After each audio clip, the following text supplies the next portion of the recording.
AYTPC. This is take 3 because I don't know why it just stops recording. Like, I'll even check to make sure it's still recording, and it'll be good, and then I'll keep on recording, and I'll check again, and it's not recording. So I don't know what's going on with my phone. I put it on airplane mode because maybe I'm getting too many freaking Discord messages or something. So we're gonna try this again. This is my top 5 tobaccos, 2022.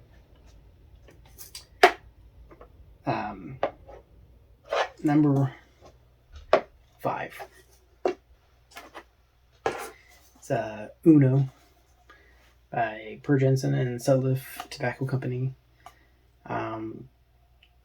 Unfortunately, I only picked up 110. That is all that was available, and I went to go get it at my shop, and I didn't order any online just because I thought I could get a couple more tins at my local shop, but I was only able to get one. So it sold out pretty quick. So number 5. I want to go through this quick because it seems to stop recording after so long for some reason. Number 4 is a Colt Blood Red Moon. Has become my favorite aromatic. It's chocolate and cherry, and smells like a cherry Tootsie Pop. Tastes good. No, hardly any tongue bite. I didn't get any tongue bite. A great room note. Definitely one to check out because I keep hearing things about them going like discontinuing it and stuff, which they haven't yet. It's still available, and I think I'm sitting pretty good on it. Like, I have 3 tins, including this one, or not including this one, so 3.5, whatever is left of this. Which I don't smoke aromatics a whole lot, so I think that should probably last me until when I was probably forever or whatever. But and number 3, it's Penny Farthing by GLPs. This was I always heard about it, and I knew it was a shag cut, but then I also heard it was a vapor. I didn't know it was a vapor until I think I did some research on it or heard somebody else talk about it. And most of the vapors I've had were coin flakes or navy flakes, and I'm a huge fan of Escudo and Davidoff flake medallions. And so I was like, well, I'll try it because it's a shag cut. Might be be easier to pack when you're driving or on the road or whatever. And I got quite a bit smoked. There's not a whole lot left in there. It's a little dry though, so it kind of came dry when I popped it. It does have like a cigarette taste, or not a taste, a cigarette smell. So not the best room note, but it's pretty tasty. It's good.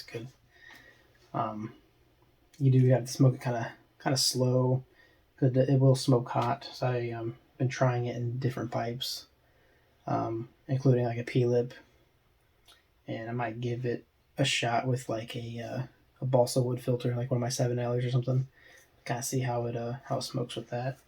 Because I do tend to puff a little fast with most pipes, but it's not really most of the tobacco I smoke doesn't really bite me that hard, but this one does, because I smoke it a little bit faster than normal. Number 2 is Corn on the Deal's 8 State Burley. So this is released, I think, once a year. This one was released in March of 2022. I picked up a couple tins to try. I've never been a huge burley smoker, but I always heard good things about it. And my first tin is already gone. I smoked it pretty quick. I did a end of the tin review and a first impression video, and this almost made my number 1. It was pretty close, but probably definitely one I'm going to pick up every year, which released at least a couple tins, because I was able to get a couple more tins after the initial release, and it's a good tobacco. It's figgy. It's I don't know. Yeah, I don't know really how to explain it. He's got to smoke it because it was. And with Burleys, I always think they go better in corn cobs. And so I'll load my biggest corn cob that I have, a MacArthur corn cob, General MacArthur, and I'll load that thing up with this, and it's just a nice long smoke. It's just awesome. Number one is a lot of people's number ones, and that's Anthology by Cornell and Deal. I got lucky. I was able to get 2 more tins. I was only able to pick up 1 tin when it was first released, and then it was gone like that.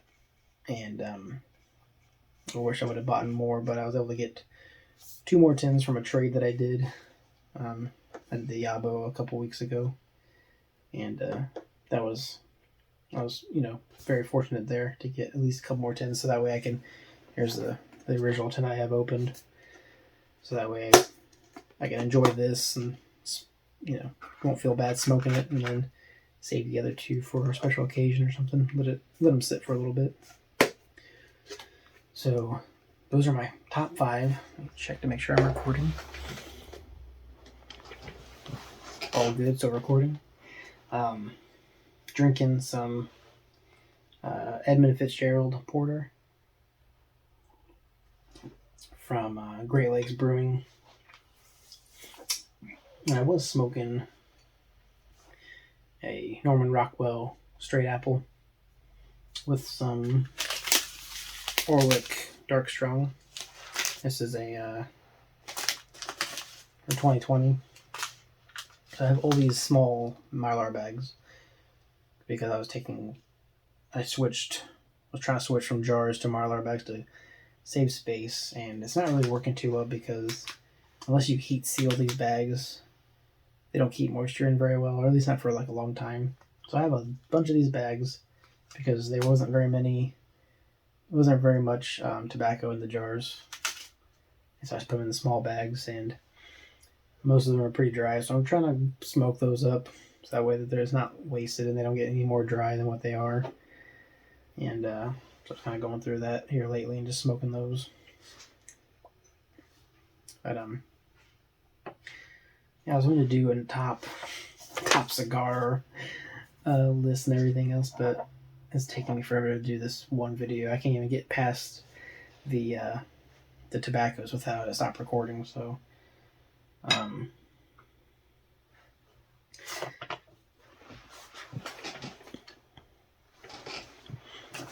yeah, I had a top books and everything else, but maybe I'll talk about books another time.